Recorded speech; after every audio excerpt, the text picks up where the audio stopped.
What are you drinking, by the way? I am drinking Tullamore Dew Okay. Irish whiskey. Yep, I've got scotch. Cheers, my friend. Cheers. Take a sip here. Hmm. Went Wow. down, went down the wrong way. What All right. kind of scotch you drinking? Oh, that's it's actually one I haven't tried before. It's called Deanston. Don't know that one. Yeah, Highland single malt Scotch whiskey, unchill filtered, exactly as it should be. Ah, We put yeah. everything we are into everything we make. Okay. So do we.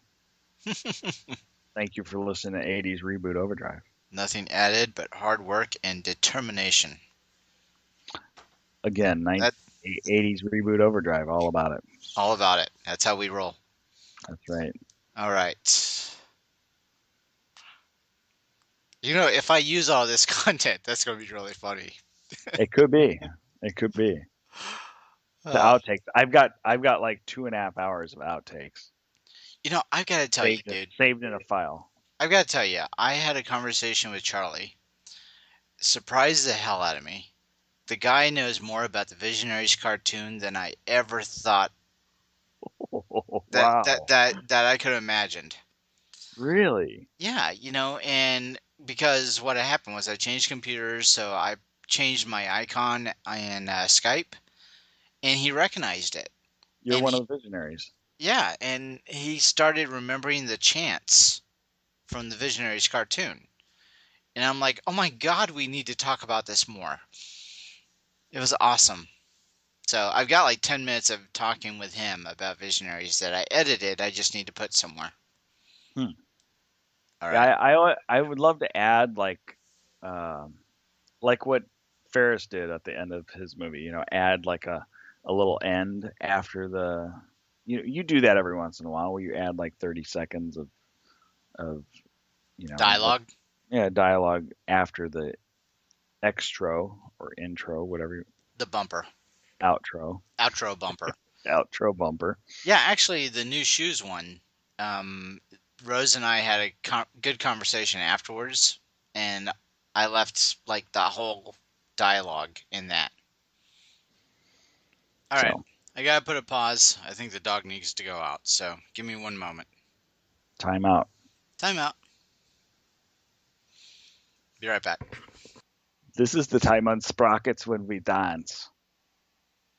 Those aren't pillows. Life moves pretty fast. Sometimes you just, oh, I can't do that one. I just blew it. Andrew McCarthy, Rob Lowe, in class. In a world where a young boy in a private school spends one crazy night out, but soon realizes the woman he hooked up with is not who he expected. Rob Lowe, Andrew McCarthy, Jacqueline Bissett, in class.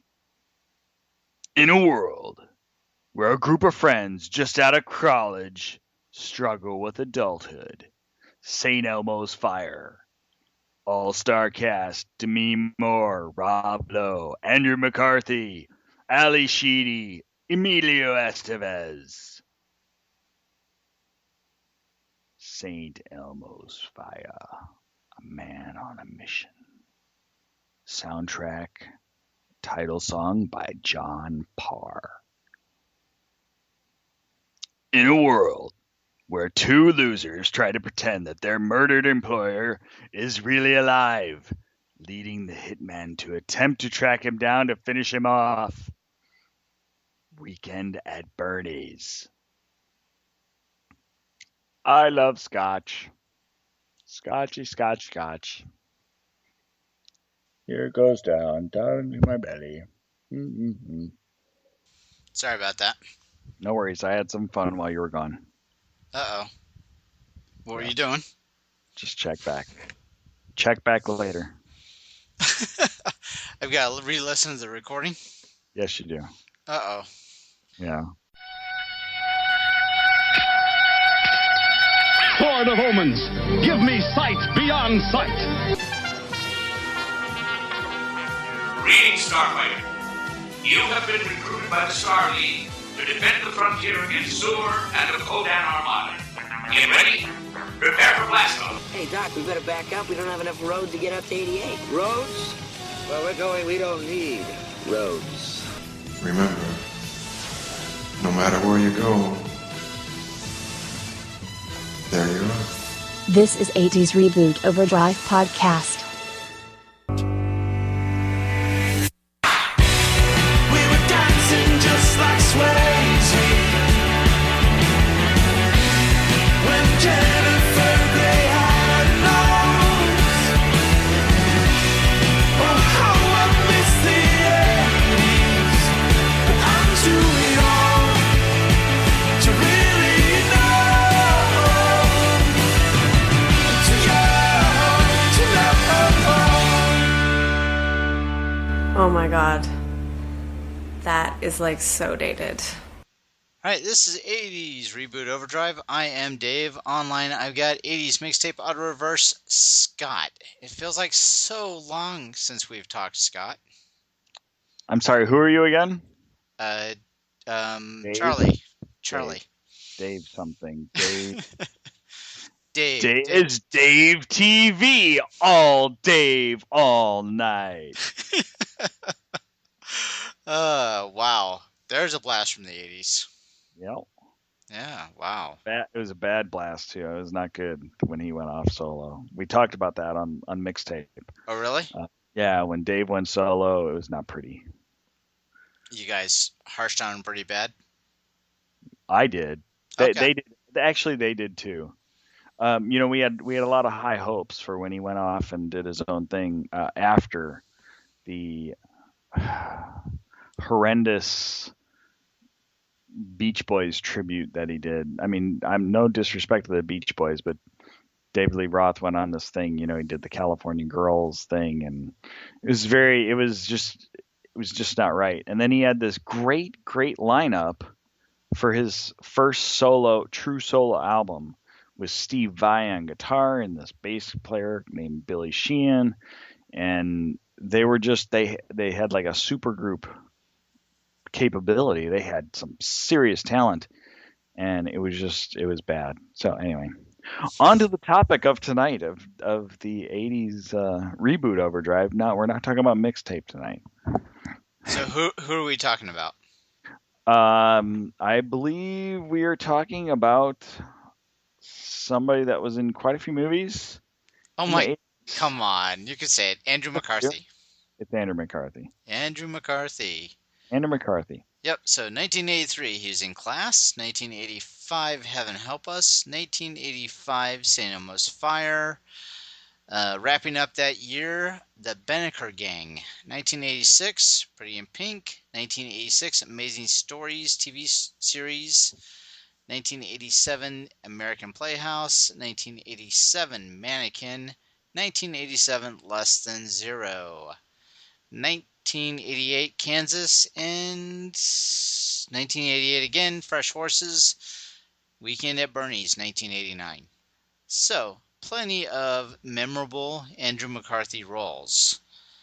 So which is your fave? It's really tough to say. I might have to say the most fun was probably Weekend at Bernie's. Okay.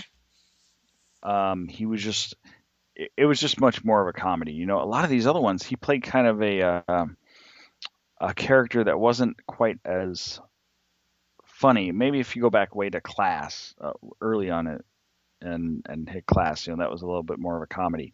But like in St. Elmo's Fire, he was the serious writer guy, journalist, and and then Mannequin, I guess you could say, is kind of funny in that one. Less Than Zero was just, the whole movie was very kind of a downer.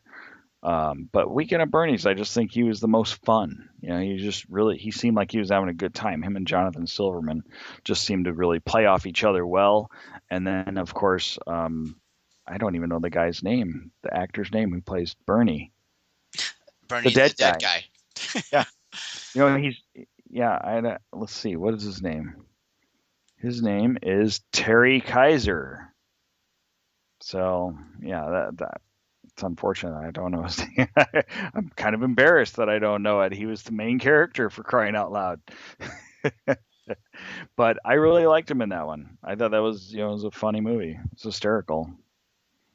Is there a favorite scene from Weekend at Bernie's? No, there was a lot of slapstick stuff going on, where they're moving a dead body around, which is just Morbid. it's kind of gross and morbid, but at the same time it's funny, because he's limp and he's just, it's like they're playing a puppet with him. Right. So, and I don't think it was, I think it was him and Jonathan Silverman together as a team more than Andrew McCarthy as the actor himself. You know what I'm saying? It was more of a team effort for the two of them. So I can't really pick out a specific scene that was like funny about Andrew McCarthy or that I liked about Andrew McCarthy. Yeah, So. and I think a lot of the most memorable things with Andrew McCarthy, unfortunately, are because of his interaction with another co-star. Class, Rob Lowe. Save Right. Elmo's Fire. Dude, Right. help me out here. Come on.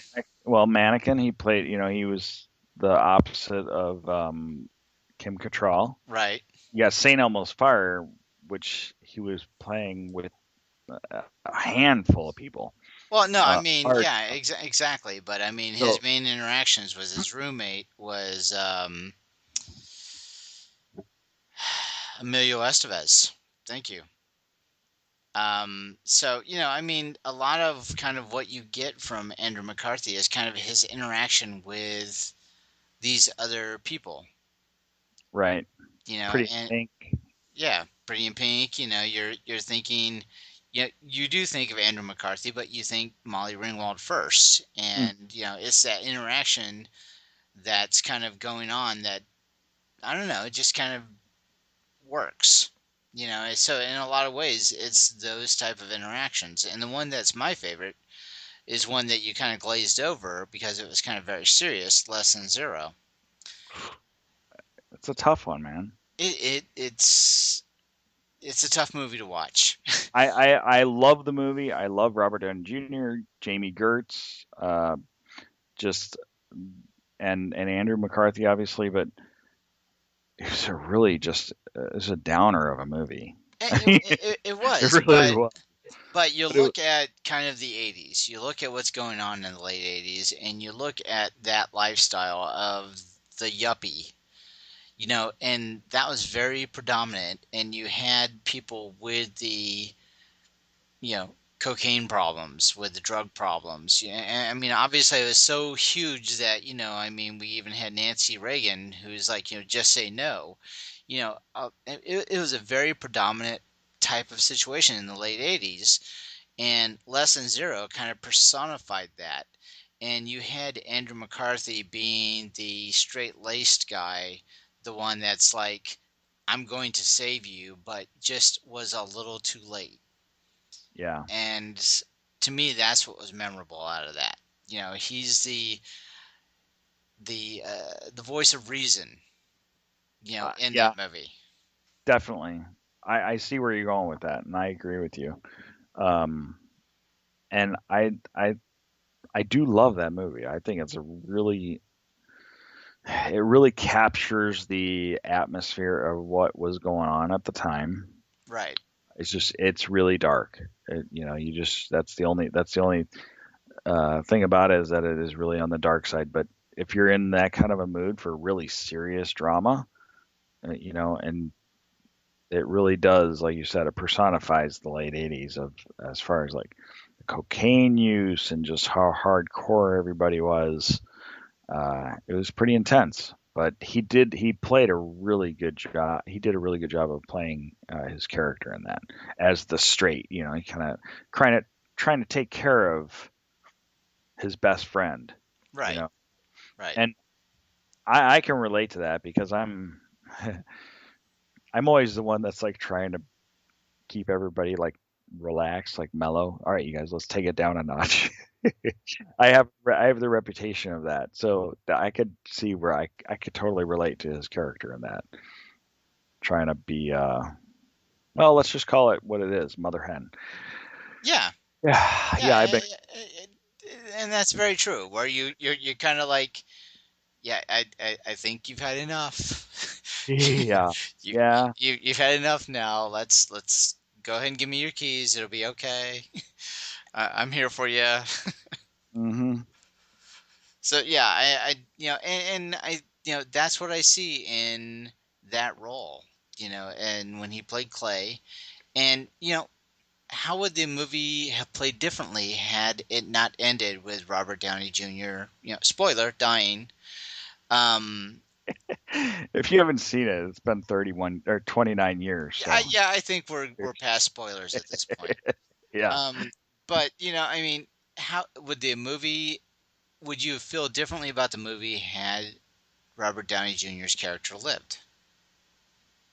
Yes, I don't think it would have had the impact that it did. Right. I think this movie was not meant just for entertainment. I think they were trying to send a message. Sure. Obviously. You know, it was Yeah. it was definitely a message, and what a great job that all three of them, the lead roles there, they were just all awesome actors in that, and it was very real and very moving. And you're right. I don't think it would have been the same if Robert Downey's character hadn't died in the end. Yeah, but I mean, I think everyone would have enjoyed that movie more had he been saved. Uh, see, okay. I see where you're going with that. Because I mean, when you were talking about the movie, you were kind of glazing over it. You were like, less than zero. Let's talk something lighter. Let's talk about Weekend at Bernie's. So you automatically went light because you didn't want to talk about that tough subject because of the what that movie did for us. Yeah. But let's imagine now Robert Downey Jr. character lives at the end. It's not a feel good movie still because there's still a lot of dark elements of it. Mm-hmm. But you have the main character saved. Do you feel differently about that movie? Still has the same message. Drugs are dangerous. Drugs are bad. But I've never considered it. okay. I've never looked at it from that point of view. So maybe I'll have to think about that. All right. Any of our listeners, do you have a thought on that? Please let us know. 80sreboot@gmail.com. Mm-hmm. So going back, way at the beginning of the 80s, Class. Did you like that one? I remember liking it when it came out. I haven't seen it since, so it's a very vague memory. I do remember Rob Lowe in it and Andrew McCarthy, and I remember a couple of funny scenes. Rob Lowe got locked out of his dorm room or something, and yeah, they're at a prep academy. He didn't have any clothes on. He got locked out of his dorm room, and Rob Lowe was the antagonizer in that one, and it ends up being his mom is the one that Andrew McCarthy gets together with. Right. So. Jacqueline Bisset. So Andrew McCarthy really could use the whole your mom jokes. Very true. Very true. But yeah, that's what your mom said last night. that would totally work for that movie. Right. Yep. But yeah, so they're at Prep Academy. Rob Lowe is the prankster. And Andrew McCarthy, the new guy. He plays prank on him. But then over the course of their group of friends, he decides, which actually one of them is John Cusack, by the way. They decide that they got to send him to, I think it was New York City, because he needs to be with a woman. And so he goes to a bar, and then he ends up hooking up with Ellen, who's Jacqueline Bisset, and turns out that, he's going back and meeting with her several times, and then he finally goes home with Rob Lowe, and Rob Lowe, and then we discover that she is Rob Lowe's mother. So, and then the storyline goes on from there. Yeah, it was really a fun movie for me. I enjoyed that. I like the prankster elements that you'd mentioned before, where he was playing jokes on him, and then they played jokes back, so they kind of were kind of even keeled as far as being able to give and take. So it was a fun movie. It was definitely a fun movie. Alan Ruck also in that one. Oh, really? Yeah. Yeah. Just was looking at the cast lineup, and I'm like, oh, Cameron. That is true. That is right. So we got a couple. We got Heaven Help Us would be the next in line. I don't recall a lot of that one. Do you? I do not. Yeah. So then we do have another. We have a little, I don't know, kind of a sleeper film, St. Elmo's Fire. But I feel like Heaven Help Us should mean more to us. I'm looking at the cast: Mary Stuart Masterson, Kevin Dillon, Donald Sutherland. Yeah, I did. I saw that Donald Sutherland was in there, and who else? John Hurd. I mean, it's pretty good cast actually. Yeah, for some reason, yeah, Kevin Dillon. I just feel like there should be more there, but my mind is blank on that. So yeah, Pretty in Pink. Never heard of it. Wait, let's move on. Wait, Pretty in Pink. Oh, St. Elmo's Fire. Sorry, you said St. Elmo's Fire. Yeah. Yeah, never heard of that one either. Let's move on. Yeah. Yeah. I liked Kevin Dolan's. I related to his character in St. Elmo's Fire. The pining for the girl that you just weren't brave enough to admit to her that you had feelings for. I get it. That kind of personifies as crushes, high school crushes. And that's what that was, and so I kind of related to his character more than any of the other ones in St. Elmo's Fire. I would probably agree with you on that, even though, yeah, because Judd Nelson was an aspiring attorney and trying to get into law. Ali Sheedy they were all trying to go professional, really. Even Andrew McCarthy just being a journalist, but he was probably the most relatable for me out of those. Right. Yeah. Maybe Emilio, Yeah. Because I want to follow what's her name, Andy McDowell around like a stalker. Yeah, I know. That was creepy. Totally a stalker in that one. Yeah. Very creepy.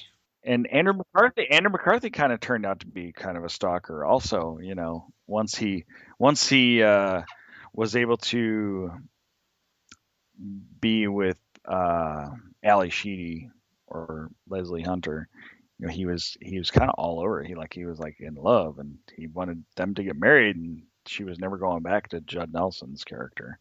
Right. So it's kind of weird how infatuated he was with her. I guess if you ever had that situation where you had this view of what somebody was like in your mind, and then suddenly you had that opportunity to be with them, and then all of a sudden your fantasy takes over, I would guess. I don't know. I'm just thinking out loud. What the hell do I know? Yeah, well, our minds can get us into a lot of, it can lead us in directions that we hope for sometimes, but it ends up being a disappointment later on. And, it kind of ended up being that way for his character in that movie. Because she told him the truth that, that was just a thing. She was just vulnerable at the moment, and she really wants to be with, Alec. So. Well, no, at the end of it, she was like, I don't need to be with anybody. I just want to be alone for a while. Right. Right. Oh my God, why do I remember that? I don't know. It's 80s reboot overdrive, and you're an 80s fanatic, and you remember stuff like that. That's good. I'm the one that's like totally blowing it.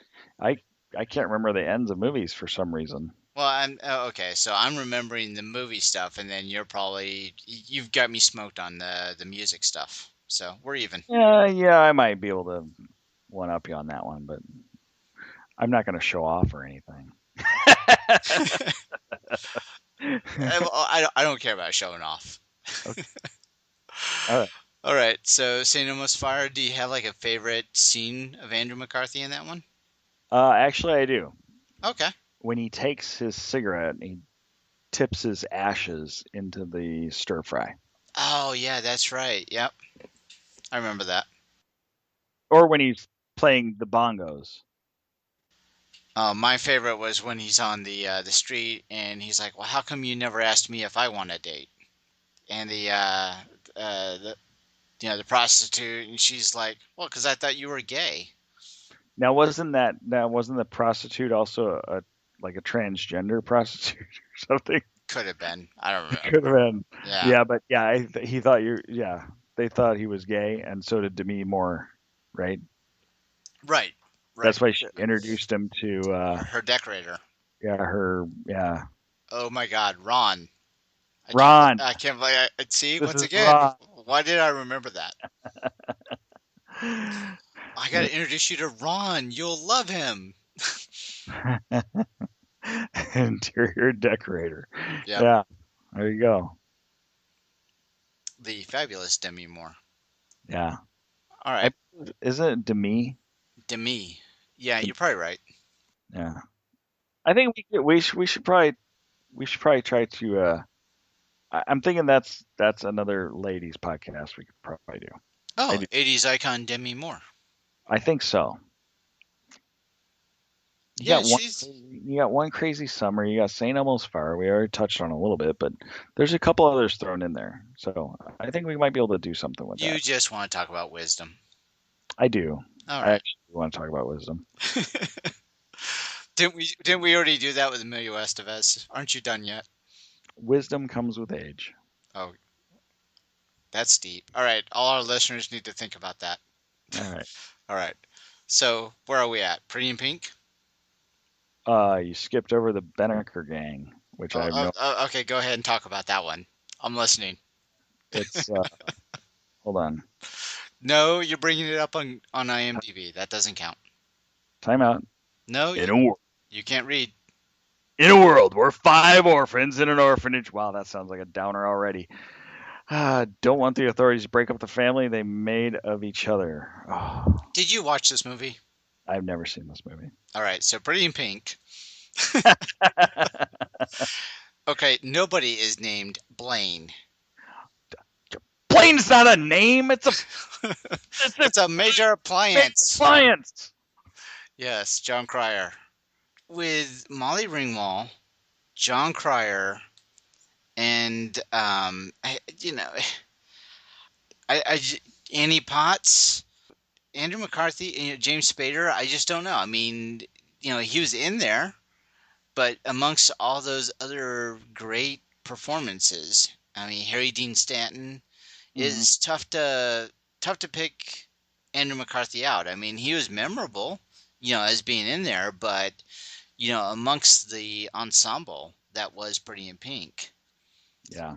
It just feels more Molly Ringwald and John Cryer than it does Andrew McCarthy. Yeah, I would have to say John Cryer stole the show in that movie. Yeah. I think just his character was just more interesting and more fun and crazy and silly and goofy. And Andrew McCarthy was good. I liked him in this movie. Just I think he fit the role well. Okay. And then of course I love James Spader. Just something about James Spader I've always liked him as an actor.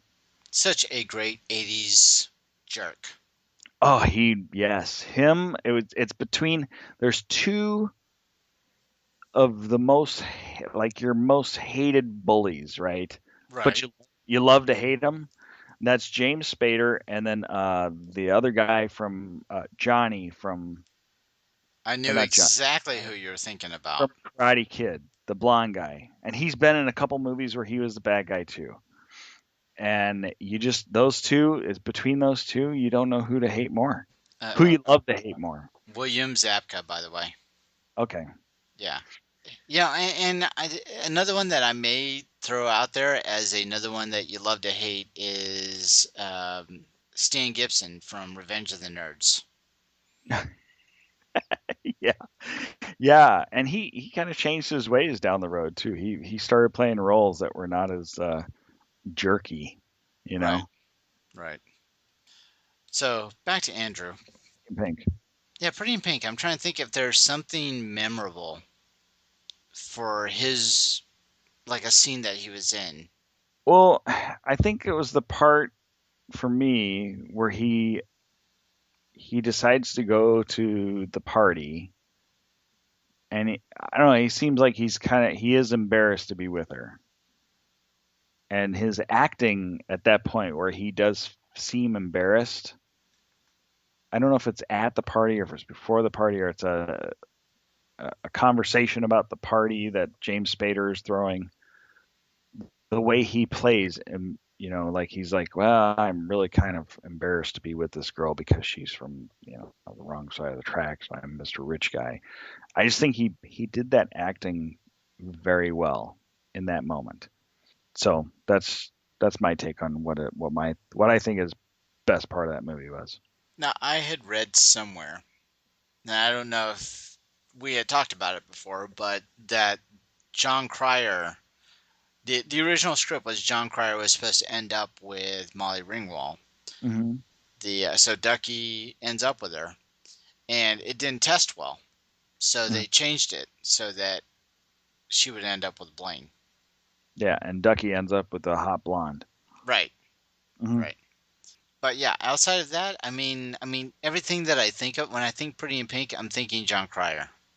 I'm thinking Yeah, of him dancing around the record store, singing. yeah, I'm thinking about him not being able to get into the club because Andrew Dice Clay won't let him. I mean, these are the things that are popping in my brain. I forgot he was in that. Yeah, so I mean, that's memorable to me. Yeah. And unfortunately, Andrew McCarthy is just kind of he's great in the role. I'll give you that. And I like Spader in it because like you said, the jerk that you love to hate. But I don't know. It's just I can't think of a scene where it's like, oh yeah, I remember Andrew in this. Yeah, I remember, like I was saying before, that scene that I do remember is where he was like embarrassing. He the way he darted his eyes around and he was kind of lick his lips. He showed these these emotions of lie that like they pick out at when you're under investigation by somebody, by like the law or something. They always show these scenes where people look like they're kind of stressed, and I think he really played that off well. I can't get that image out of my head when I think about Pretty in Pink for that. So he just seems like I think he was a good actor in that one. Okay. Probably better than in some of the other ones where I thought he was just kind of he definitely just played a supporting role the way it was written though. But overall, I think he did a good job of acting in that one. Well, I agree. I mean, I didn't hate him in the role. I just not as memorable as his cast around him. That's all. Right. So Mannequin. What about that one? I remember seeing it once or twice, maybe twice. It was just a little weird. It's weird with Mannequin coming to life, and it's kind of caught me. It didn't grab my interest. A little too silly, I guess. Here's what I like about the movie. I like Andrew McCarthy. I like Kim Cattrall. What I hate about the movie is G.W. Bailey. Well, he kind of steals the limelight, doesn't he? Oh no, I'm thinking of somebody else. Sorry, G.W. Bailey. G.W. Bailey. He plays the security guard, Felix. Yeah. Okay. I know he's And he's from Police Academy Police movies. Academy. Yeah. Right. And yeah, I didn't like that. I didn't like that role at all. I didn't like that kind of humor, as being the bumbling security guard. So, I mean, I even liked, there was Hollywood, who is the interior decorator. I mean, I liked him. See, he kind of, that's who I was thinking of when you said G.W. Bailey. I was thinking of him, Okay. Meshach Taylor. Oh, I couldn't say the name. Hollywood. Sounds good. Yeah, he was funny. He kind of stole a lot of he took the limelight. Yeah. He was very funny, but I think he kind of took away from some of the main storyline, Yeah, but G.W. Bailey and James Spader in that were just, I don't know, it just I didn't find those parts funny. And was Spader actually a comic character in that one, or was he more serious? I don't remember. Spader was the guy that was working at the store that was trying to have the store fail so that another competing store that he was aligned with could buy out the store. So he was the bad guy again. Yeah. He was once again a bad guy, but he was, it wasn't funny. And it tried to be funny in that role, but for me, G.W. Bailey and Spader didn't do it for me in that. It's funny how you see names that jump out at you. Like I forgot that Estelle Getty was in it, and even James Spader, I forgot that he was even in that movie. That's how long it's been since I've seen it and forgot about it. Yeah, and unfortunately, I mean, Spader is forgettable in that one. Unfortunately. In that one. Yeah. In that one. Yeah. Now Kim Cattrall.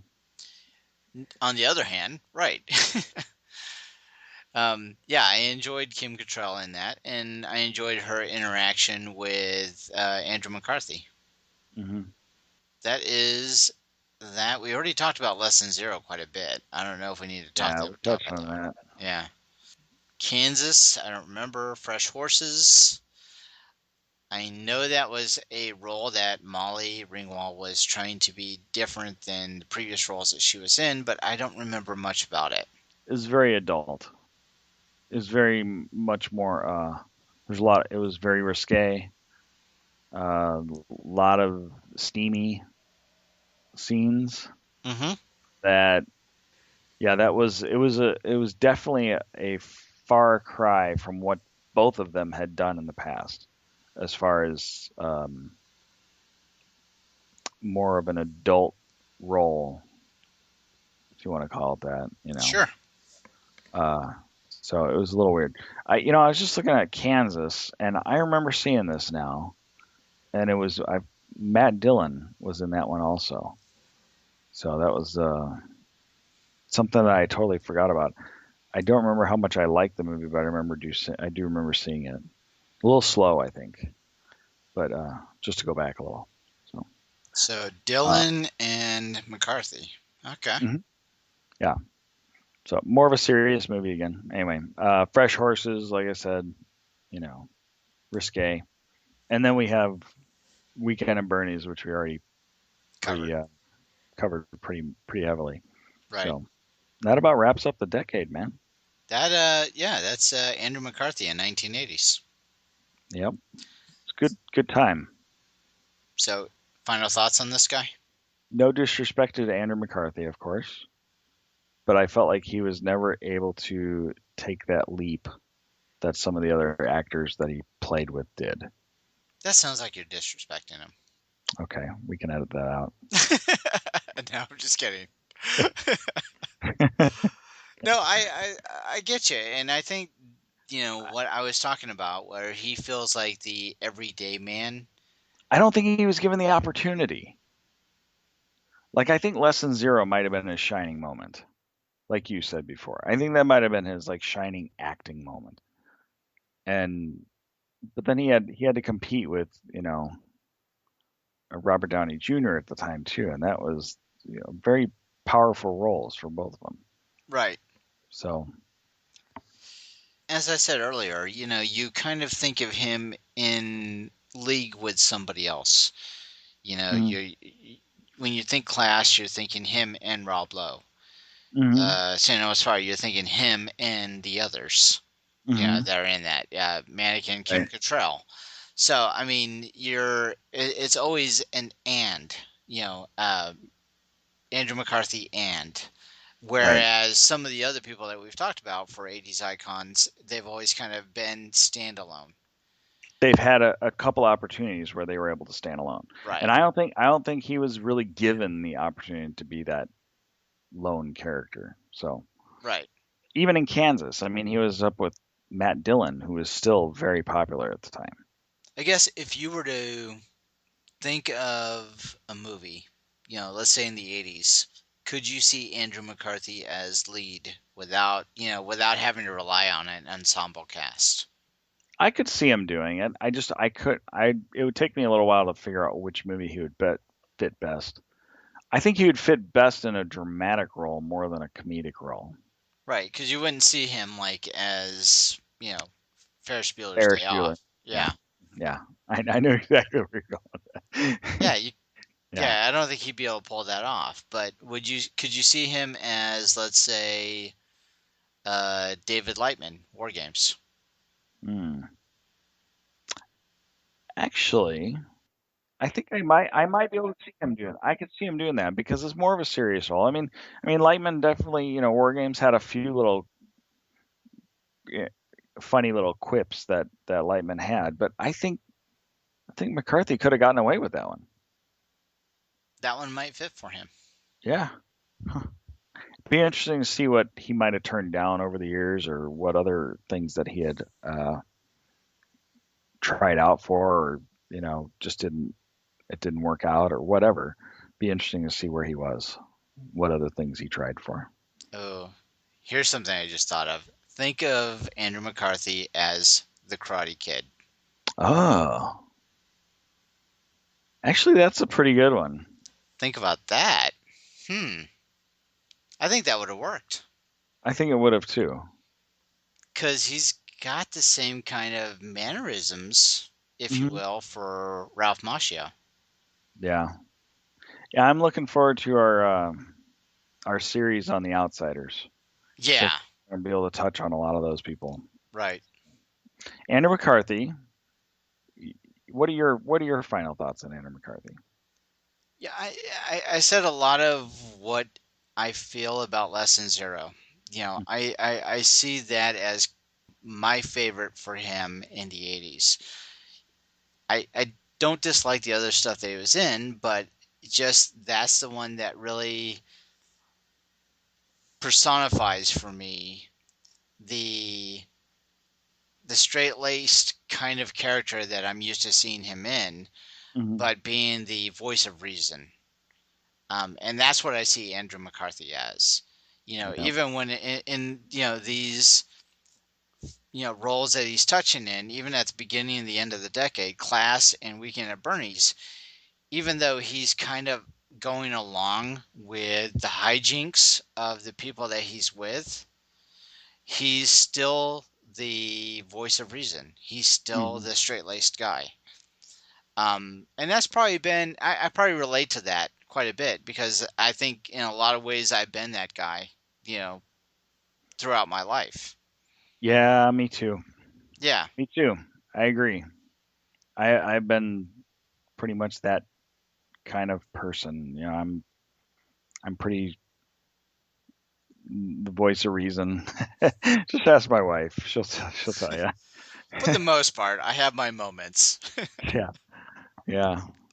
I'm not the wild and crazy guy. I'm always like, afraid of attention, I think, out in public with people getting too nutty.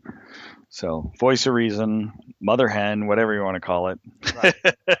Right. And that's Andrew McCarthy in the 80s. Yeah. Yeah. I really respect him as an actor. I really think he does a good job. I just don't, like I said before, don't think he was given the best opportunities as far as roles go to really shine. the way he could have. I agree with that. Yeah. I agree with that. And thinking through the 80s movies now, I'm wondering what could he have, had he had the opportunity, what could he have been the lead in that would have given him that personification of, having, the standout lead role without being attached with someone else. Yeah. As much as I love Matthew Broderick in War Games, I got to say that's a pretty good pick. I think that would have been a really interesting. I think he could have done a really good job of playing Lightman in that one. I keep thinking of him as the Karate Kid. Yeah. Interesting. Yeah. Something to think about. Yep. Cool. All right. Social media credentials. Go ahead, Scott. Twitter, we are at 80s mixtape. I'm sorry, 80s auto reverse. That's our Facebook. Facebook is 80s mixtape auto reverse. Twitter is 80s auto reverse. And at Scott's Eye on Twitter. And that's I as in EYE. I can't. Scott's Eye, like my eye. Oh, my eye! And I am Dave. I take care of our 80s Reboot accounts. That's Facebook/80s Reboot. That is 80sreboot@gmail.com if you want to shoot us an email. Twitter is at 80s Reboot. We got 80sreboot.tumblr.com. And our blog is southgatemediagroup.com/80s Reboot blog. One of these days, I will get back to writing that stuff and actually using those social media credentials, so please stay tuned. So with that, we appreciate everybody reliving the 80s with us, and have a wonderful night. Good night. Thanks, Dave. It's been a lot of fun. It's been a blast. We hope you've enjoyed this show. This podcast is part of the 80s Reboot Overdrive channel on Southgate Media Group. You can follow us on Facebook on the 80s Reboot group page. We're also on Twitter and Tumblr at 80s Reboot. We invite you to check out all the wonderful podcasts and blogs available at southgatemediagroup.com. And thank you for reliving the 80s.